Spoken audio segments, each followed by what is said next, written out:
As search teams were continuing to search for the missing ARA San Juan submarine Thursday, a Vienna-based organization announced that its scientists had detected an unusual signal underwater in the proximity of the area where it had gone missing days earlier.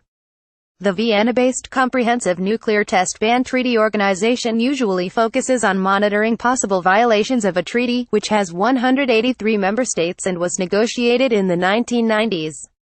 The post-Cold War agreement bans nuclear explosions, even though key signatories such as the United States never ratified it. When its researchers noticed an unusual spike in waves at the end of last week, however, they concluded that the incident was unlikely due to a nuclear test but still had unnatural origins.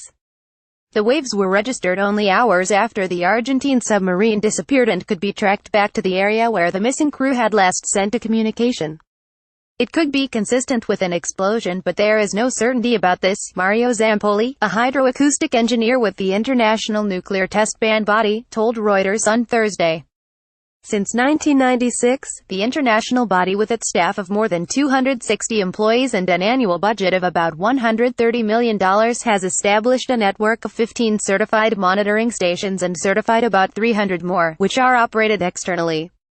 Its underwater stations are usually 2,000 feet to 0.7 miles below sea level and are mostly equipped with high-tech microphones, which can detect unusual waves.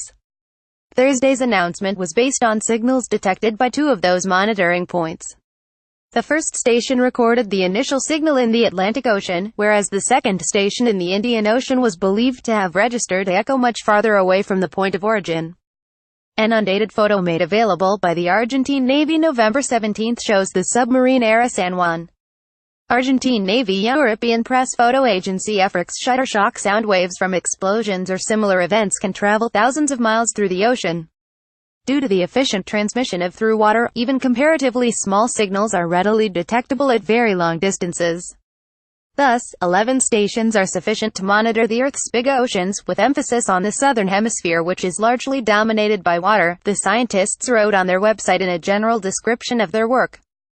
The group's mission also includes monitoring possible treaty breaches on land, where it relies on devices which are able to detect subsonic noises, spikes in radioactive particles or seismic vibrations. When the first monitoring station in the Atlantic Ocean detected a possible explosion last week, the group transmitted the data to its IT center in Vienna. On their website, the researchers describe how they detect abnormalities in the data, both through algorithms and, if an event is automatically flagged, through researchers' intervention. That process can be lengthy, which may explain why the unusual signal was not immediately flagged to authorities in Argentina.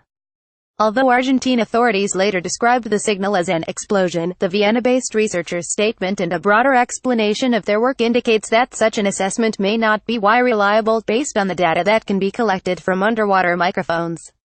The organization's researchers can only distinguish between three categories of signals, with in-water explosions caused either by man-made devices or underwater volcanic eruptions, falling into the first.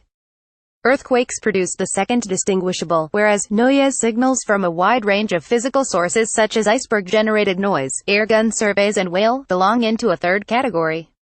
Hundreds of events are analyzed by the group's staff every day, and in the 20 years the organization has operated, it has also helped to monitor potential tsunamis and the fallout of the Fukushima nuclear accident in 2011. The organization has become a crucial global monitoring center for all kinds of incidents, but since 1996, only 3 countries have violated the Nuclear Test Ban Treaty, which led to its creation: India, Pakistan and North Korea. Read more: sound consistent with an explosion heard near missing Argentine sub's last known location.